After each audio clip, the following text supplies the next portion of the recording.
Bibe byiza kuri mwe mwese mutwurikiye tubaye ikaze ku makuru itengihe mutegurirwa na Meteo Rwanda igiye kugezaho nitwa Bugirande Emmanuel.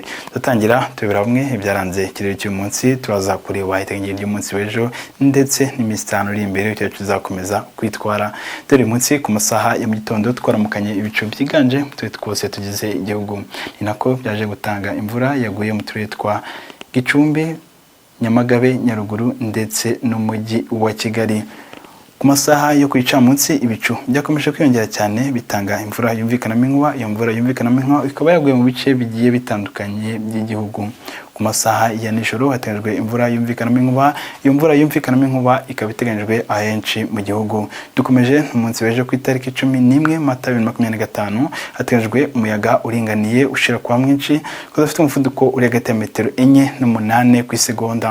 Mu cyerekezo cy'umuyaga uzaba uhuha uva burasirazuba bw'igihugu cyacu werekeza mu bindi bice bigiye bitandukanye bigize igihugu.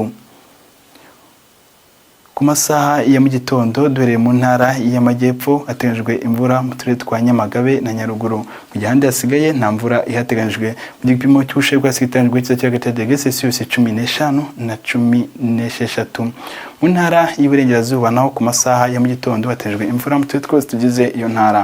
Mu gipimo cy'ubushyuhe bwasigaye cya degrees Celsius 12 na 17. Mu ntara y'Amajyaruguru naho ku masaha ya mitondo tuzaramukana ibicu byiganje bidatanga imvura. Mu gipimo cy'ubushyuhe bwasigaye kizagera kuri degrees Celsius 15. Mu ntara y'Iburasirazuba naho hateganyijwe ibicu byiganje bidatanga imvura ku masaha ya mu gitondo. Mu gipimo cy'ubushyuhe bwasigaye cya degrees Celsius 16 na 17. Umujyi wa Kigali ku masaha ya mu gitondo tuzaramukana ibicu byiganje, kuvuga yuko nta mvura ihateganyijwe. Mu gipimo cy'ubushyuhe bwasigaye kizajya kuri degrees Celsius 18. Ku masaha yo kwica munsi hateganyijwe imvura yumvikanamo inkuba. Iyo mvura yumvikanamo inkuba ikaba iteganyijwe mu turere twose tugize igihugu. Dore mu ntara y'Amajyepfo mu gipimo cy'ubushyuhe bw'ejo biteganyijwe kizaba cya degrees Celsius 22 na 25. Kimwe n'intara y'Iburengerazuba naho ku masaha yo kwica munsi ikaba hateganyijwe imvura yumvikanamo inkuba mu turere twose tugize iyo ntara. Mu gipimo cy'ubushyuhe bw'ejo biteganyijwe kizaba cya degrees Celsius 21 na 24. Mu ntara y'Amajyaruguru naho ku masaha yo ku gicamunsi hateganyijwe imvura yumvikanamo inkuba mu turere twose tugize iyo ntara. Mu gipimo cy'ubushyuhe bw'ejo biteganyijwe cya degrees Celsius 23 na 24.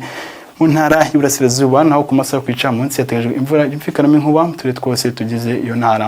Mu gipimo cy'ubushyuhe bw'ejo biteganyijwe cya degrees Celsius 25 na 27.